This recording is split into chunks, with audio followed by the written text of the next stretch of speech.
السلام عليكم ورحمه الله وبركاته. اوعوا تفتكروا ان في حاجه بتيجي بالسهل، ابدا. الجنيه بالذات ما بيجيش بالسهل.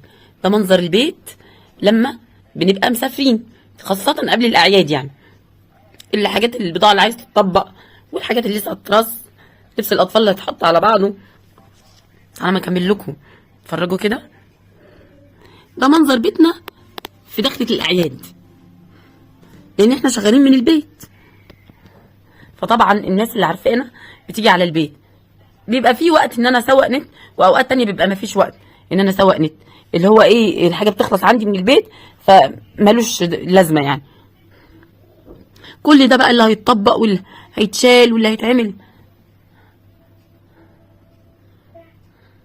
اوعوا تفتكروا ان في حاجه بتيجي بالسهل. السفره عليها شغل لسه هيتطبق، الترابيزه عليها شغل لسه هيتطبق، كنبه عليها شغل لسه هيتطبق، كنبه التانية عليها شغل لسه هيتطبق. وطبعا كل حاجه بتتحط في مكانها. يعني تعالوا شوفوا كده، الطقم ده مع ده المفروض ان انا بعلقه. في مره كده هاخدكم معايا الاوضه اللي انا حاطه فيها الشغل اصلا. ده مع ده. بصوا بقى، احنا شغالين الشعبي وشغالين الحاجات اللي هي الراقيه شويه.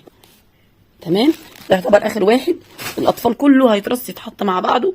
ده سدال طبعا ليه الكيسه بتاعته وليه حاجته، هيتطبق ويتحط. شكل سدال تاني، شكل سدال تالت.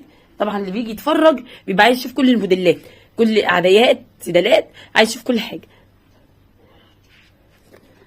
مش اطفال ماشي، كبار ماشي، بيبقى عايز يشوف كل حاجه. وانا كواحده عايزه اشتغل طبعا بطلع كل حاجه وارجع اتورط فيها انا بقى وطبق كل حاجه، لان الزبون لما بيجي بيفضل يفتح يفتح يفتح. بس طقم التحفه ده حلو، عشان بقول لك شغالين كله، شغالين الكده والكده. طبعا على السفره دي اطقم داخليه. طقم تاني اطفال اهو، نلمهم على بعض، يحط الاطفال كله على بعض. ولسه بقى شغلانه طويله لحد لما اخلص الصاله دي كلها. بس انا بخلصها بقى ازاي كده؟ بصوا بقى، في لحظات البيت بيبقى فله.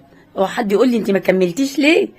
اصله هيتعمل كده تاني برضه، كلها ساعه ولا اتنين وتلاقوا البيت نفس الموال. ادعوا لنا بقى ربنا يوسع علينا ونفتح محل عشان نرتاح شويه. باي باي، اشوفكم على خير.